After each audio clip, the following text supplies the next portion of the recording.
Sir पहले भी बात हुई आपसे, लेकिन थोड़ी डेवलपमेंट्स और हुई हैं और जानना चाहता हूं कि आप तो वॉशिंगटन, न्यूयॉर्क में, मैरीलैंड में बैठे हुए हैं और ट्रैवल करते रहते हैं फ्रीक्वेंटली।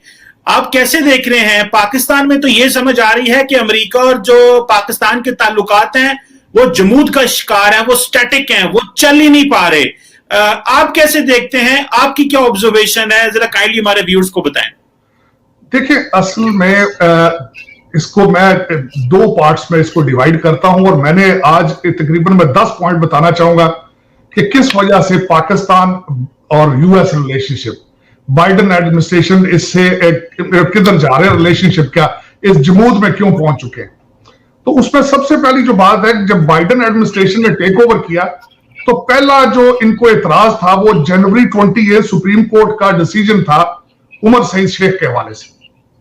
वो, और आपको शायद पता हो कि अभी तक जो कम्युनिकेशन हुई हमारी पाकिस्तान के साथ, उसमें Tony Blinken has given his reservation regarding that decision. दूसरा जो पॉइंट मैं इसमें मैं बताना चाहूंगा, जो मैं 10 पॉइंट मेरी नजर में जो वेरी इंपॉर्टेंट है, ये थोड़ा सा टिप ऑफ द आइसबर्ग है, वो अफगान फैक्टर है। अफगान फैक्टर से आगे रिलेशनशिप, अमेरिका ये समझता है कि पाकिस्तान की इंपॉर्टेंस जो है वो सिर्फ पाकिस्तान की, वो सिर्फ अफगान मैटर है, उसके अलावा नहीं है। और बिलखसूस इसमें बाइडेन एडमिनिस्ट्रेशन का सेटबैक ये है कि डोनाल्ड ट्रंप जो उस पीरियड में पाकिस्तान को एक खास तवज्जो, एक की एलाय समझा जाता था अफगान फैक्टर में, लेकिन आज की जो एडमिनिस्ट्रेशन है, टोनी बिल्किन, वो इस चीज से उनका अपने व्यूज हैं। वो पाकिस्तान को सिर्फ इंपॉर्टेंस नहीं देते, बल्कि एक उनका लेटर जो उन्होंने गनी साहब को लिखा था अफगानिस्तान के सदर को, वो लीक हो चुका है, जिसमें उन्होंने दूसरी पार्टीज का भी जिक्र किया है। तो पाकिस्तान का एक स्पेशल स्टेटस जो ट्रंप पीरियड में था वो लूज कर गया Pakistan, according to the Biden administration.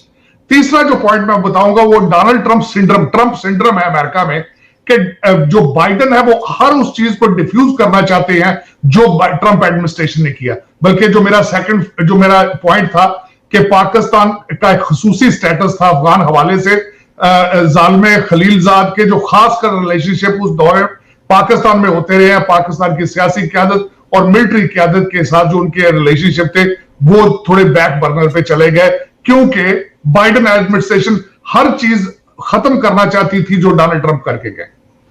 तीसरी बात यह है कि बाइडेन साहब का अपना experience while he was a chairman of the foreign relations committee with in the US, उन्होंने पाकिस्तान के रिलेशनशिप को कई जगहों पे उसका उतार चढ़ाव देखा उन्होंने, और एक माइंड सेट है स्पेशल। उसमें माइंड सेट ये है, वो समझते हैं कि पाकिस्तान से हर चीज खरीदी जा सकती है। एक वो उनका एक मिसअंडरस्टैंडिंग उनकी। अब मैं 5वें पॉइंट पे आऊंगा कि जब ये वाइस प्रेसिडेंट थे, जब he was a chairman of a foreign relation committee, उस वक्त इंटरनेशनल अरीना पे क्या इंपैक्ट, क्या उस वक्त वाकयात क्या थे, और बिलखसूस पाकिस्तान के हवाले से। अब मैं ये बताना चाहूंगा कि रेमंड डेविस का केस उनके वाच पे आया while he was a vice president. उसके बाद सबसे बड़ी बात जो इंटरनेशनल थी, उसामा बिन लादेन का मिलना पाकिस्तान से, नंबर 2। तीसरे पॉइंट पे उस दौर में सलाला चेक पोस्ट का हादसा हुआ, जहां पे फ्लॉयड ऑस्टिन जो उस वक्त ही वाज लीडिंग द, सो 3 ये हादसात हुए जब Biden was a vice president. तो एक एतमाद का फैक्टर, ये मेरा 5वां पॉइंट है। छठा मेरा पॉइंट है कि इंडियंस डायस्पोरा और इंडियंस का involvement at the corporate level in America और इन द व्हाइट हाउस, उनका इंफ्लुएंस, ये एक छठा फैक्टर है। 7वां फैक्टर ये है कि पाकिस्तान के माजी में अमेरिका के साथ क्या रिलेशनशिप थे, और उसमें मैं फिर दोबारा यही समझूंगा, उसमें बिलखसूस मैं ये कहूंगा हमारे जितनी रिलेशनशिप रहे हैं नीड बेस्ड रहे हैं। पाकिस्तान अमेरिका रिलेशनशिप ऐसे ही थे, कभी ऊपर आ जाते थे कभी नीचे जा रहे, जिस तरह कहते हैं कि he was allied but when they were, अब एलाय इस किस्म का था भी, एक तरफ से बेस्ट एलाय और दूसरा ड्रोन अटैक भी मुसलसल हो रहे थे। तो पाकिस्तान के माजी को रिलेशनशिप को जो बाइडेन एडमिनिस्ट्रेशन देखती है तो दे गेट कंफ्यूज्ड। अब पाकिस्तान की तरफ से भी इसी तरह के हालात हैं। और छठा, इसमें 8वीं जो बात में आखिरी पॉइंट, नॉट आखिरी, 8वां पॉइंट ये है कि पाकिस्तान ने जो लॉबी फर्म यहां पे हायर की है, हॉलैंड एंड नाइट, वो इन्होंने हायर की थी ट्रंप एडमिनिस्ट्रेशन पीरियड में। वो रिपब्लिकन लॉबी फर्म थी, वो नॉन फंक्शनिंग हो चुकी है। इस वक्त उनका कोई इंपैक्ट नहीं है करंट एडमिनिस्ट्रेशन के साथ, कोई उनके रिलेशनशिप, कोई रवाबत नहीं है इस वक्त डेमोक्रेट व्हाइट हाउस के साथ। नवा फैक्टर जो चाइना फैक्टर है, सी पैक का आना, वो पाकिस्तान को एक एतमाद में एक यूएस उसको दूसरे तनाजर से देखता है।